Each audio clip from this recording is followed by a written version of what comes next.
지난 몇 주간 우리는 말에 관한 말씀을 나눴습니다. 3주 전에는 복이 있는 말, 2주 전에는 흔들릴 때 해줄 말, 지난주에는 속말, 오늘도 말에 관한 말씀을 나눌 것입니다. 하나님께서는 살아계셔서 오늘도 우리에게 말씀하시죠. 여러분 여기 들어오실 때, 하나님 만나러 오실 때에 하나님께 무슨 말씀을 들었습니까? 예배는 하나님께 드리는데 말을 들으려고 하는 것은 목사의 설교를 들으러 온 것은 아닌지, 하나님 여러분께 오늘 뭔가 말씀하실 것, 제 생각에는 참 보고 싶었다, 사랑한다, 축복한다, 이런 말씀이었겠죠. 여러분, 하나님께서 이렇게 우리에게 말씀하셨다는 사실을 우리 믿음으로 듣고 믿어야 은혜가 됩니다. 성경은 이런 하나님의 마음을 곳곳에 기록하고 있습니다. 이스라엘 백성들이 나라가 망해서 이제 뿔뿔이 흩어져 갔을 때 하나님께서 저들을 위로하시면서 나의 때가 되면, 언젠가 때가 이르면 이렇게 될 것이다 라고 위로하시죠. 내 아들들은 먼 곳에서 오겠고 내 딸들은 안기어 올 것이다. 이런 이 말씀을 지금 우리에게 해주시는 말씀으로, 내 아들들은 먼 곳에서부터 기쁨으로 달려오고 내 딸들은 달려와서 내 품에 안길 것이다, 이런 말씀이죠. 하나님은 언젠가는 이렇게 힘들고 어려운 문제가 해결되고 자녀들을 만나 기뻐할 그 꿈을 꾸시고 위로하고 격려하시는 그 말씀을 주시죠. 사실 이스라엘 나라가 망하게 된 것은 하나님께서 이스라엘 백성에게 주시는 벌입니다. 그래서 또 이어서 말씀하시죠.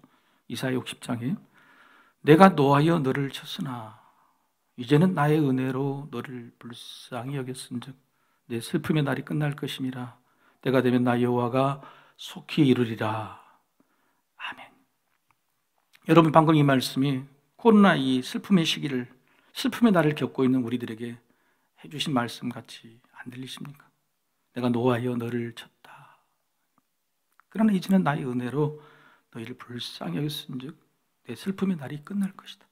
때가 되면 내 여호와가 속히 이루리라 하시는 하나님의 말씀을 듣게 되시기를 소망합니다.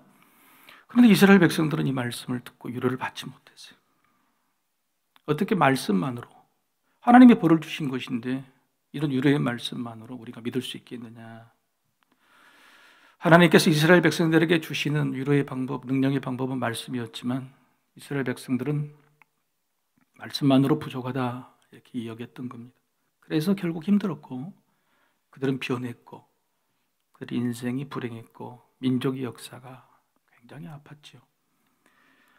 사실 사람들의 관계가 말로 서로의 뜻을 이해하고 또 서로를 믿는 신뢰 관계가 생기지만 또 한편으로는 말처럼 믿지 못하는 것도 없습니다.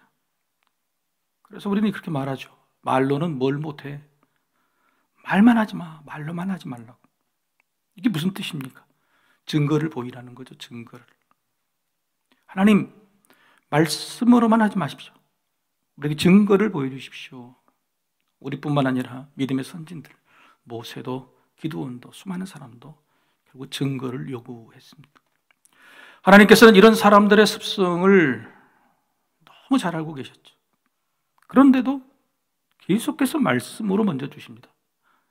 증거를 보여달라고 해도 쉽게 주시지 않았죠. 하나님이 이런 마음을 제일 잘 알고 계시는 분이 예수님이죠. 예수님이 이 땅에 오셔서 이런 비유의 말씀을 합니다. 여러분 잘 알고 계시는 부자와 거지 나사로, 그들이 죽어서 거지 나사로는 아브라함의 품에 안긴 천국에 갔고 부자는 지옥에 갔죠. 지옥에 있던 부자가 너무 목이 말라 아브라함의 품에 안겨 있는 나사로에게 물 한번 네 입술에 찍어달라고 그러는데 거기도 왕래가 되지 않아요. 얼마나 후회가 됐든지 아브라함이요, 하나님이겠죠. 내 형제들이 이 땅에 나 같은 사람, 똑같은 사람이 저기 있습니다. 저들도 나와 똑같은 존재인데 저들도 나처럼 후회했으면 후회하지 않았으면 좋겠습니다. 그래서 부탁이건 우리 거지 나사로를 내 형제들에게 좀 보내주십시오. 한 번만 보내주시면 그게 큰 증거가 될 것입니다. 부탁입니다 했죠. 그런데 예수님은 그 비유의 마지막에 누가복음 16장 31절에 이렇게 말씀합니다. 이르되 모세와 선지자들에게 듣지 아니하면 비록 죽은 자 가운데서 살아나는 자가 있을지라도 권함을 받지 아니하리라 하였다 하시니라. 말씀, 모세와 선지자들을 통해서 들려준 하나님의 말씀을 믿지 아니하면 어떤 증거를 보여주어도 소용이 없다, 믿지 않을 것이다. 아니, 우리가 믿을 증거, 믿기 위한 증거는 말씀만으로 충분하다. 선지자들 통해서 주신 하나님의 말씀만으로 충분히 믿을 수 있다. 그럼에도 증거와 기적을 요구한다면 예수님이 말씀하시죠. 내가 보여줄 기적은, 증거는 요나의 기적밖에 없다. 물고기 뱃속에서 3일 만에 다시 부활한 것처럼 십자가에 달리고 3일 만에 부활하는 그 증거, 그 기적밖에 없다라고 말씀. 한꺼번에 잘라버리십니다. 그래서 우리의 믿음도 분명하게 선택해야 됩니다. 여러분, 우리가 말씀을 믿는 것인지 증거를 믿는 것인지, 우리 믿음의 삶, 우리가 가지고 있는 믿음의 정체가 늘 하나님께서 내게 주셨던 어떤 증거들, 경험들, 그걸 믿고 있는 것인지, 아니면 말씀 그 자체를 믿고 있는 것인지, 붙들고 있는 것인지. 물론 그러시면서도 예수님은요, 자신의 제자들에게 말씀에 더하여 증거를 주시죠. 3일 만에 부활하신 예수님이 제자들에게 나타나셨는데 제자들이 보고 놀랍니다. 그리고 그 자리에 없었던 도마가 왔을 때 제자들이 예수님이 부활하셨다. 도마는 믿지 않아요. 예수님이 다시 그 도마 때문에 다시 오십니다. 그리고 도마에게 오셔서 만져봐라 그럽니다. 내 손에 못자국, 내 옆구리 창자국 만져라. 만지고 믿어라. 그리고 하신 말씀이 요한복음 20장 29절에 너는 나를 본고로 믿느냐? 보지 못하고 믿는 자들은 복되도다. 너가 믿기는 해서 구원은 받았겠지만 복은 못 받겠구나. 보기 전에 말씀으로 믿었다. 네 친구들이, 네 옆에 있는 제자들이 예수님 부활하셨다고 하는 말로만 믿었다면 참 복을 많이 받았을 텐데 그 말씀으로 못 믿고 꼭 이렇게 증거가 있어야 믿느냐? 안타깝다. 우리가 왜 복을 못 받을까요?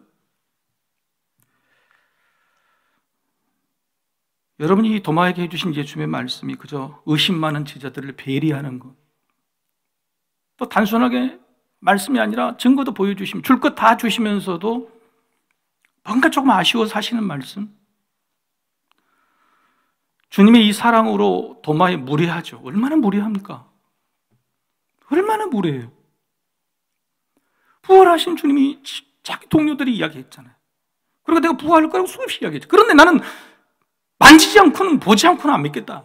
얼마나 무례해요. 근데 그 무례함을 주님의 사랑으로 그냥 안아주시는 거죠. 이걸 우리 주님의 사랑으로 그냥 끝내야 될까요? 그냥 안타까워 사시는 말씀으로 지나쳐야 될까요? 우리도 예수님의 사랑에 묻혀서 주신 말씀을 가벼이 여겨 후회할 때가 참 많습니다. 예를 들자면 시장에 늘 다녀오실 때마다 자녀 아들을 위해서 인절미를 다 얼마나 손수건에 싸갖고 오잖아요. 먹으라고. 그러면 먹을 게 그때 뭐가 있어요? 엄마가 장에만 갔다 오면 나에게 주시는 떡이나 엿을 그 자녀가 받아먹고 그냥 막 멍씩 먹습니다. 그럴 때마다 그 어머니가 그 자녀 아들에게 해주시는 말씀이 뭘까요? 여러분 부모는 아니세요? 1부, 2부 때는 다 맞히시던데 뭘까요? 천천히 먹어라, 체할라. 다 네 것이요. 누가 안 뺏어 먹어. 천천히 먹어라, 체할라. 그런데 그 말이 들립니까, 안 들립니까? 열이 들었다 나가버려요. 부모님의 사랑, 부모님 주신 그 사랑이 그냥 지나가버린 말씀은 체를 해봐야 알아요. 체를 해봐야 사랑의 치마폭에 쌓여있던, 그러나 그 안에 있었던 그 중요한 말씀, 천천히 먹어라, 체할라. 그 말씀 그제서야 깨달으시는 거예요.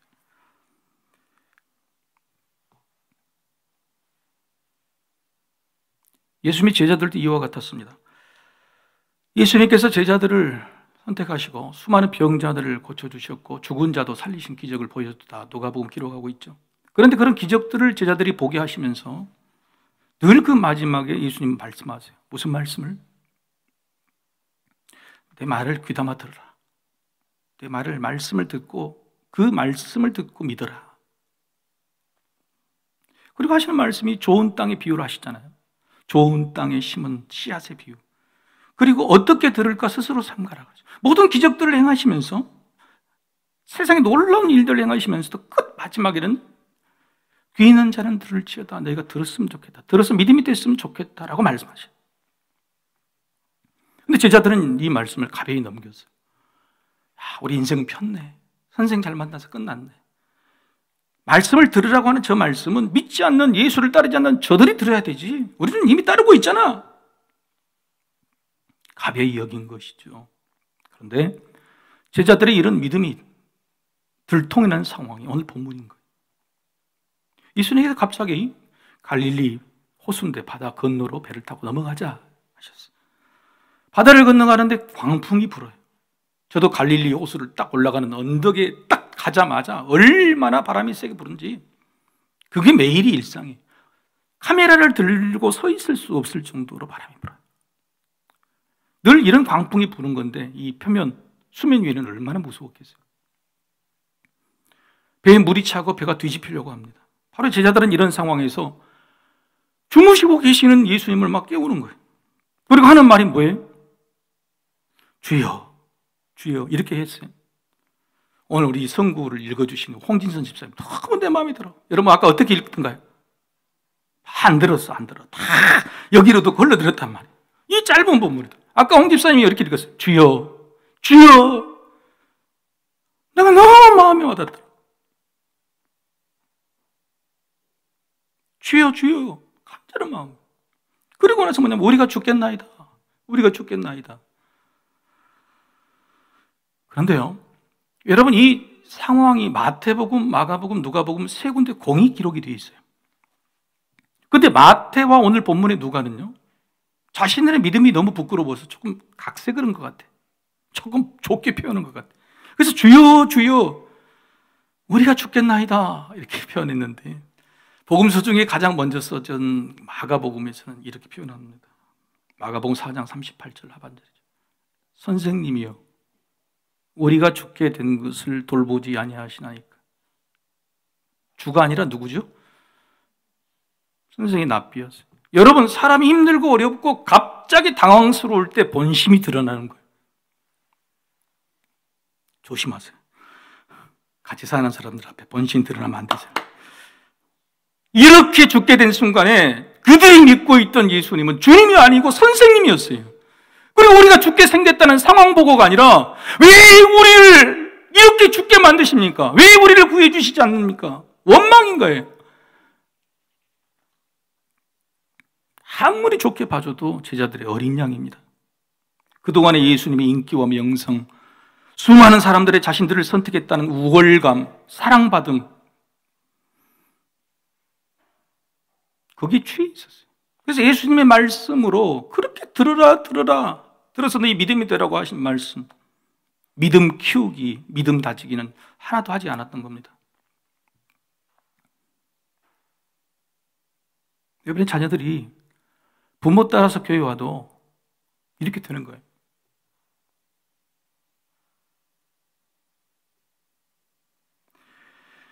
부모의 사랑에 교회에 다니고 예수를 믿어도 그 스스로 믿음 쌓기, 믿음 자라기, 믿음 배우기가 없으면 아무것도 안 돼요. 예수님의 사랑이 아무리 따뜻하고 커도 그 사랑의 치마폭 안에만 있으려 하면, 먹여주는 사랑만 받아먹고 살려고 한다면 믿음은 자라지 않습니다. 우리도 마찬가지죠. 예수님은 지금 이 상황을 이미 알고 계셨죠. 아니, 이런 상황을 일부러 만드셨던 것 같습니다. 왜냐하면 배를 타고 넘어가자 하신 것 예수님이세요. 풍랑이 부는 일반적인 상황 속에서도 잠을 주무시고 일부러 하신 것 예수님이세요. 뭔가를 예수님께서 해주시려고 하는 게 아니었어요. 제자들에게 시험 문제를 던진 겁니다.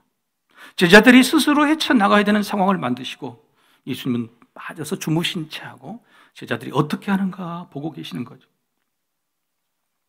아니나 다를까 제자들은 아무 일도 하지 않았습니다. 아무 노력도 하지 않았습니다. 기도도 하지 않았습니다. 노력해서 얘들을 공부시키고 취직시키고 결혼시켜서 보냈더니 풍랑이 조금 불고 바람이 좀 몰아치는, 금방 부모님한테 뽀로로 달려가고 죽겠다고.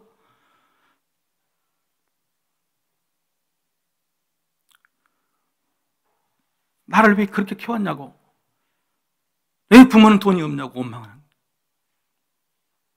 그런 상황인 거예요. 들었던 말씀이 능력이 되지 않으면, 들었던 가르침이 믿음이 되어 있지 않으면 믿음이 아니다. 원래 예수님 뭐라고 그랬어요? 믿음이 어디 있느냐? 믿음이 없다. 믿음이 적다고 표현된 것은 세 군데가 한 군데예요. 한 군데는 믿음이 없다. 하나는 믿음이 어디 있느냐. 우리가 지금까지 들은 말씀이 이 코로나 상황, 질병, 물질의 어려움, 인생의 실패, 노후의 대비, 이 경랑, 풍랑 앞에서 과연 믿음이 되고 있는지, 능력을 발휘하고 있는지, 아니면 제자들처럼 어린 양을 하거나 원망이나 하고 있지는 않은지 생각해 봐야 될 일이죠. 제자들이 예수님을 깨웁니다. 예수님이 어떻게 일어나셨어요? 예수님이 어떻게 일어나신 것 같아요? 막 화를 내세요. 이렇게 제가 생각하는 이유는 말씀하실 때 표가 납니다. 바람과 물결을 꾸짖으시니 그쳐 잔잔하여지더라. 꾸짖었다는 말씀이 나와요. 여러분, 명하다, 선포하다, 말씀하시다, 수없이 다른 좋은 말들이 있고 그런 말들을 사용했는데 왜 여기는 유별나게 꾸짖다라는 말씀을 쓰셨을까? 헬라어로 에피티마오, 꾸짖다. 오늘 이 말씀에 대해서 좀 단어에 대해 살펴보려고 하는데, 물론 이 꾸짖는 것은 바람과 물결, 풍랑을 향해서 꾸짖으신 겁니다. 그런데 여러분 생각해 보십시오. 잠을 깨워서, 그리고 일어나자마자 풍랑을 향해 막 꾸짖고 뒤로 돌아서 나 잘했지? 내 사랑한다 이렇게 말씀하셨을까요? 반대로 막 하고 있는데 제자들이 깨우니까 화가 나는데 막 짜증내시다가 풍랑을 향해 막 돌변해가지고 꾸짖는 그런 모습이었을까요? 아니, 여기서 꾸짖다는 표현은 풍랑에 대한 꾸짖다는 표현뿐만 아니라 제자들도 꾸짖다는 표현이 같이 서 있는 겁니다. 진짜 꾸짖으셨죠? 너희 믿음이 어디 있느냐? 너희 믿음이 어디 있느냐? 그런데 여러분, 마가복음에서는 더 강력하게 꾸짖습니다. 마가복음 4장 40절이죠. 어찌하여 이렇게 무서워하느냐? 어찌 믿음이 없느냐? 어째서 두 번이나 꾸짖는 거예요.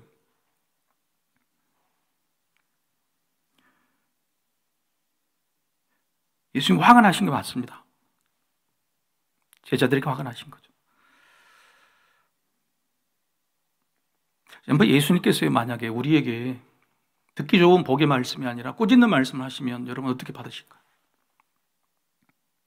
교회를 옮기고 믿음에서 떠나 실족하신 분들이 많이 계세요. 그런 분들이 교회를 떠난 이유를 이렇게 여쭤보면 많은 분들이 목회자와 관계를 이야기합니다. 저도 참 마음이 아프죠. 죄송하고. 근데 목회자와 관계가 틀어진 거 어떻게 알았냐 그랬더니 목사가 나를 설교로 찍더라 그런 거예요. 마지막의 순간에 어떻게 하냐면 목사가 설교로 나를 찍더라, 나를 지적하더라, 꾸짖더라, 그런 마음이 들면은 못 견디는 겁니다. 여러분, 성경의 말씀이 다 좋은 말씀이 있는가요? 우리가 복된 말씀, 축하, 위로의 말씀이 있어요. 성경에는 아프게 하는 말씀, 찌르는 말씀, 힘들고 어려운 말씀, 도저히 받기 어려운 말씀 70%에서 80%가 되죠. 오히려 그런 말씀이 훨씬 많아요. 근데 그런 하나님의 말씀을 그대로 전해야 되는 목사의 입장도 있는 거죠. 그런데 그렇게 듣기 힘든 어떻게 보면 꾸지람의 말씀을 들으면서 여러분이 참고 버티고 이렇게 계시는 이유는 사람의 말이 아니라 하나님의 말씀을 듣고 계시기 때문이라 믿습니다. 아멘 해주셔서 감사합니다. 이게 중요한 부분이죠. 말씀을 사람의 말이 아니라 하나님의 말씀으로 듣는 것인지 아닌지의 차이가 크다. 예수님의 제자들은요, 지금까지 예수님이 해주신 말씀을요, 하나님의 말씀으로 들은 게 아니라 사람의 말로 들었어요. 그래서 마가는 고백합니다. 너무너무 괴롭고 창피하지만 가장 간절하고 위급할 때 주여가 아니라 선생님이었다고. 선생님은 랍비요. 위대한 지도자예요. 교사예요. 하나님의 말씀이 아니라 사람의 말로 들었다는 거예요. 마가는 솔직하게 자신의 모습들을 고백하고 있는 거죠. 예수님이 몇 번이고 말했습니다. 내 말을 들어. 내 말씀으로 내 믿음을 만들라고. 그래서 이런 경우를 가지고 시험해 보시는 거죠. 근데 여지없이 넘어진 걸 보고 예수님이 화가 나셨죠. 말씀을 들으라고 수없이도 안 들으면 꾸짖어야죠. 자녀들이 말씀을 들으라고, 이 좋은 말씀을 들으라고 할 때 안 들으시면, 안 듣게 되면 꾸짖어야 될 거 아닙니까? 그래서 오늘 꾸짖는 거예요. 이게 예수님의 심정이죠. 여러분, 이게 가능한 합당한 해석이라는 이유를 좀 더 살펴볼까요? 여러분, 마태, 마가, 누가복음에는 이 공이 기록되어 있는데 좀 차이가 있다고 말씀드렸죠. 그런데 조금 차이가, 이런 차이를 좀 주목해 봐야 돼요. 자, 풍랑을 꾸짖고 제자들을 꾸짖었어요. 선우가 어떻게 된 겁니까? 풍랑을 먼저 꾸짖었습니까? 그리고 후에 제자를 꾸짖었습니까? 아니면 제자를 꾸짖었고 나서 풍랑을 꾸짖었습니까? 오늘 본문 누가 보면 이런 거 아까 말씀 안 읽으신가? 다시 읽을까요? 몇 절 안 됐잖아요, 오늘. 자, 뭘 먼저 꾸짖으셨죠? 오늘 누가 보면은 풍랑을 먼저 꾸짖고 그 다음에 제자들을 꾸짖으셨어요. 마가복음도 이와 같습니다. 그런데 마태복음은 선우가 바뀌었어요. 제자들을 먼저 꾸짖고 그 다음에 풍랑을 꾸짖으셨어요. 뭐가 맞는 거죠? 뭐가 맞습니까? 복음서 하나는 가짜입니까? 학자들은 이렇게 해석합니다. 예수님은 2번 제자들을 꾸짖으셨다. 깨워서 바로 제자들을 꾸짖고 풍랑을 꾸짖고 다음에 풍랑을 잠재우신 다음에 제자들을 또 한 번 꾸짖었다. 그런데 제자들은 한 편씩만 기억을 했다. 이게 학자들의 중론입니다. 이게 왜 중요한 일입니까? 여러분, 우리가 현실적으로 오늘 본문에서 보는 게 뭐죠? 예수님이 풍랑을 꾸짖었다는 것만 보고 있는 거예요. 그래서 그 풍랑이 잠재워졌다, 잠잠해졌다.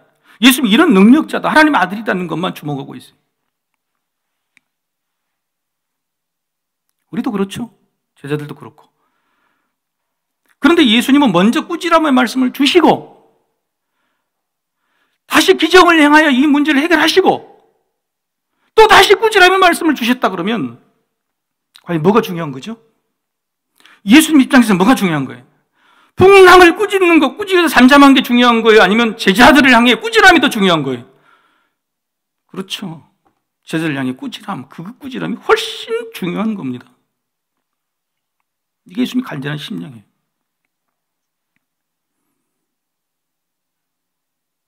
오늘 꾸짖음이라는 말씀에 사용된 헬라어 에피티마오, 용법이 좀 특별합니다. 히브리어에서는 가알이라는 말인데 이걸 헬라어로 번역할 때 에피티마오, 구약에는 11번, 신약에는 30번, 41번이나 사용된 언어죠. 그런데 꾸짖다라고 하는 이 단어 에피티마오가 사용된 경우는 거의 90% 이상 어디에 사용했냐? 하나님이 꾸짖을 때, 예수님이 꾸짖을 때만 에피티마오를 썼어요. 성경에는 꾸짖다는 말이 많이 나오죠. 그런데 사람이 꾸짖을 때는 에피티마오라는 단어를 쓰지 않았단 말이에요. 하나님과 예수님이 꾸짖을 때만 에피티마오를 썼어요. 사람이 꾸짖을 때는 이 말을 쓰지 않았어요. 그런데 유일하게 한 번 쓴 경우가 있습니다.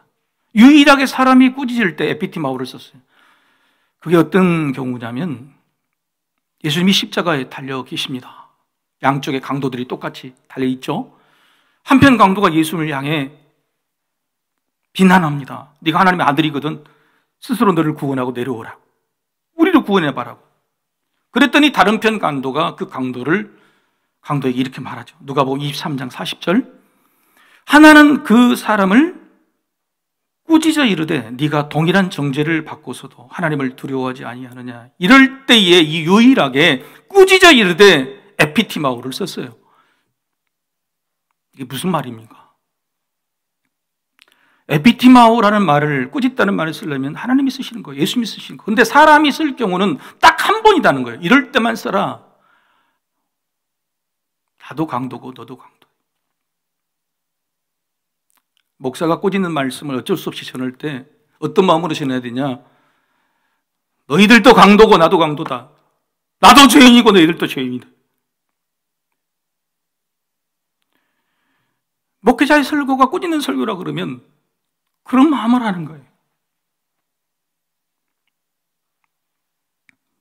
사람에게 용납될 수 있는 유일한 꾸지람은 주님 앞에서 사람의 죄를 고백하고 또 고백하자고 말하는 바로 겸손의 꾸지람이었다.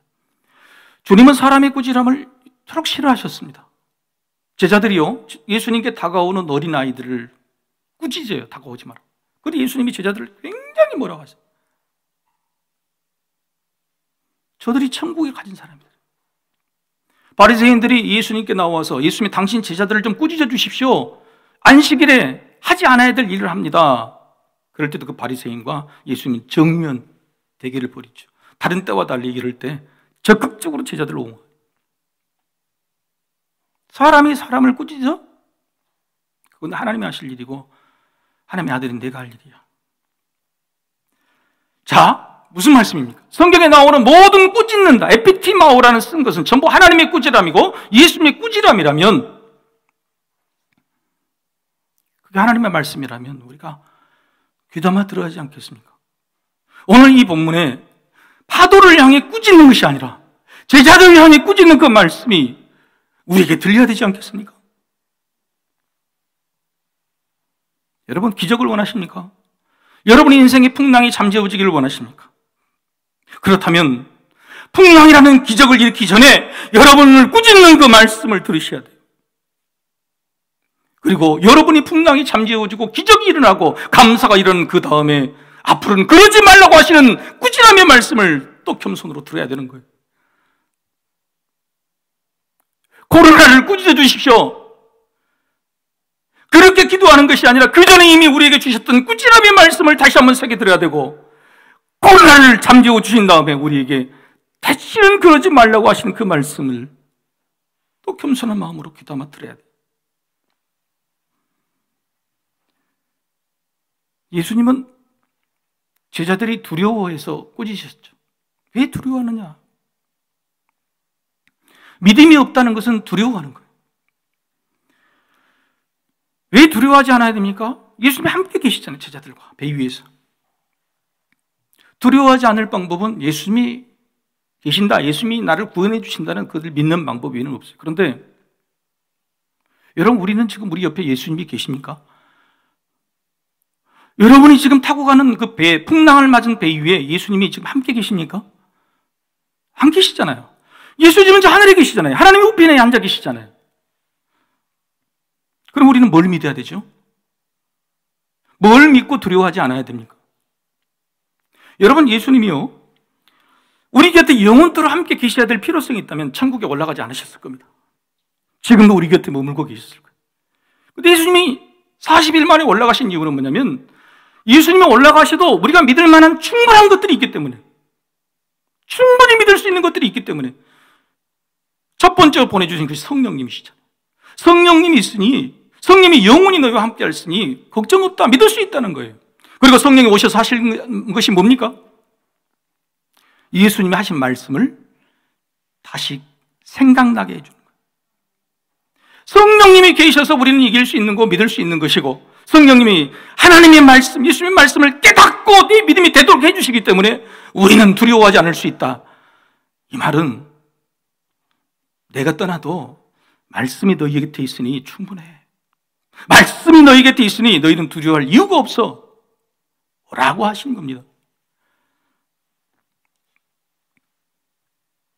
제자들은 지금까지 기적만 봤습니다. 예수님이 행하신 놀라운 치유와 기적들만 봤는데 이제는 뭘 봤습니까? 예수님의 말씀을 보게 된 거예요. 풍랑이 잠재워지자 제자들은 자신을 꾸짖는 예수의 말씀도 여전히 귀담아 듣지도 못하고, 그리고 하는 말이 누가복음 8장 25절 하반절, 같이 한번 읽어보겠습니다. 시작. 그들이 두려워하고 놀랍게 여겨 말하되 그가 누구이기에 바람과 물을 명함에 순종하는가 하더라. 이동안에 예수님이 하셨던 모든 기적, 모든 위대한 역사가 말씀으로 이루어지는 것을 드디어 보게 된 거예요. 말씀을 보게 된 것이죠. 사랑하는 성도 여러분, 예수님이 옆에 계시지 않는다고 늘 우리는 두려워하죠. 손에 잡히지 않는다고 늘 믿지 못하죠. 그런데 예수님의 말씀을 믿고 내 믿음 삼으면 그것으로 너는 두려워할 일이 없다, 두려워할 필요도 없다, 두려워하지 않을 수 있다라고 말씀하고 있죠. 그 말씀이 여러분 안에 있습니까? 마지막으로 제가 살펴볼 이유는요, 여기까지만 오늘 본문을 이해하면 50점밖에 안 되는 거예요. 예수님은 우리에게, 제자들에게 두려워하지 말라, 내가 너희에 있다, 내 말씀을 믿어라 하는 그 말씀만 붙들고 있으면 50점인 거예요. 왜요? 예수님이 왜 일부러 이런 상황을 만드셨을까요? 왜 주무셨을까요? 왜 제자들이 깼을 때에 빨리 일어나서 그래 내가 해주마 그렇게 말씀하지 않고 짜증을 내셨을까요? 고맙다, 진짜 깨우지 그랬니? 내가 해줄게, 너희들 가만히 있어. 왜 그렇게 말씀하지 않으셨을까요? 왜 믿음이 없다고 화를 내시고 짜증을 내셨을까요?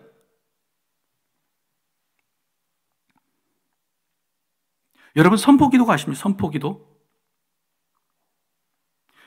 겨자씨만한 작은 믿음이 있으면 산을 명하여, 기도가 아닙니다, 산을 명하여 옮겨지라 명하면 그대로 된다는 거예요. 할렐루야.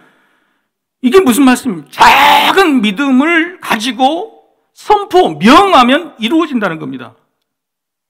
우리에게 무슨 선포의 능력이 있겠습니까? 우리 말이 무슨 능력이 있겠습니까? 그러나 그 믿음을 가지고 명령하고 선포할 때에 주님이 기꺼이 도와주신다, 기적이 일어난다고 말씀하고 있는 거예요.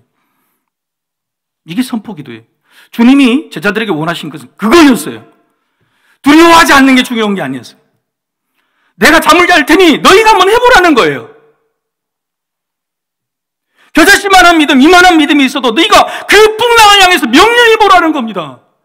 기도해봐라, 잠잠해져라, 주님이 있는데 썩 물러가라, 이렇게 말해보라는 거예요. 주님이 원하셨던 것은 그거였어요. 그래서 왜 믿음이 없느냐? 왜 믿음을 안 쓰느냐? 그렇게 더 선포할 용기도 없느냐? 여러분, 기복신앙이 뭐죠? 한국교회가 이만큼 훌륭하고 전 세계적으로 위대해도 왜 기복신앙이 됐을까요? 지금도 여전히 우리는 주님이 해주시길 원해요. 주님 주십시오, 해결해 주십시오, 주님 하셔야 됩니다. 여전히 구하고 있어요. 복을. 풍랑이 잠재워지는 것만 보고 있는 거예요. 하나님이 그러셨을까요? 우리에게? 예수님 우리에게 그렇게 말씀하셨을까요? 네가 해라고, 네 믿음을 사용하라고, 네 달란트를 네가 행해보라고.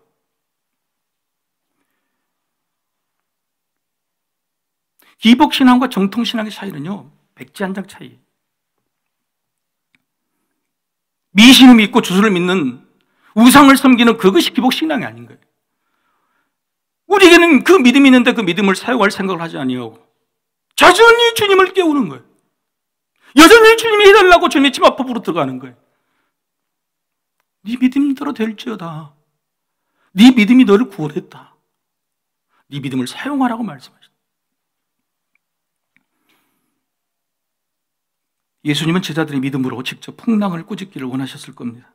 그랬다면 예수님은 주무시는 중에서도 그 믿음을 들으셔서 너무 기쁘셔서 응답해 주셨을 거예요. 믿음의 선포 기도로 제자들을 스스로의 힘으로 기적을 맛보게 하셨을 겁니다. 그래서 2명씩 짝지어서 전도 여행을 보낸 거예요. 능력을 주고 해봐라. 정의해야 합니다. 성경에서 사용된 꾸지람이라는 말씀이라는 단어, 에피티마오, 하나님과 예수님에 관 있는 신적 권능, 신적 권위의 꾸지람이라는 뜻입니다. 그런데 이런 꾸지람을 우리가 달게 들어서 우리의 믿음으로 만들면 그게 우리가 행할 수 있는 기적의 근원이 되는 거죠. 우리가 닥친 어떤 풍랑이라도 그 믿음으로 우리가 꾸짖어 잠잠하게 할 수 있게 된다는 믿음의 말씀을 주신 거예요. 믿으면 말씀대로 된다. 여러분 한번 생각해 볼까요? 마지막으로 주님이 저 풍랑을 향해서 뭐라고 꾸짖으셨을까요?